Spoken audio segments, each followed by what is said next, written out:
Canaan, tous les pays pour venir payer l'impôt. Il était un homme au-dessus des hommes. Il était considéré comme un homme puissant sur la terre à cette époque. Et il avait un Dieu à laquelle il adorait. Et il faisait quoi? Et les gens venaient adorer auprès de lui. Il adorait même. Et quand Dieu a détruit la tour de Babel, c'est là où, dans chaque territoire, les pays là, ils ne connaissaient pas qui était Jéhovah. Comme ils avaient l'image d'adorer un homme, ils ont fait des statues. Chacun pouvait adorer.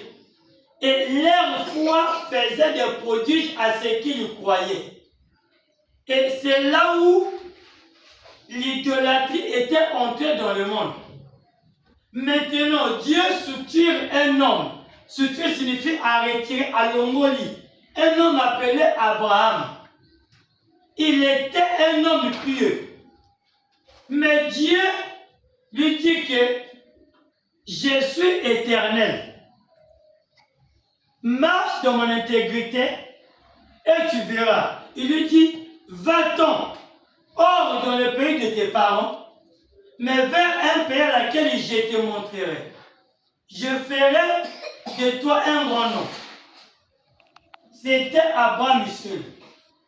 Quand Abraham est sorti, l'Éternel, Jéhovah, lui forma, lui rencontrait, lui parlait.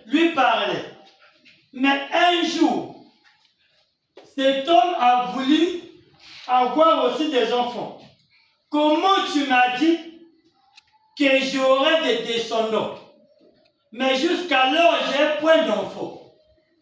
C'est là où Dieu lui dit, essaie de compter les étoiles du ciel si tu pourras. C'est ainsi sera tes descendants. Personne ne pouvait les compter sur la terre.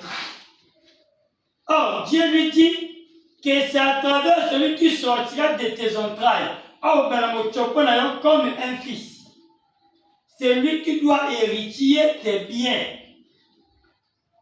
Maintenant, qu'est-ce qu'on faisait dans l'Ancien Testament? Quand Abraham a eu Isaac, il y avait d'abord l'autre qui était là-bas, Ismaël. Mais Isaac était l'enfant de la promesse de Dieu. Et Isaac était celui qui était l'héritier de tous les biens d'Abraham. Mais Abraham a eu 7 enfants. Ismaël, Isaac,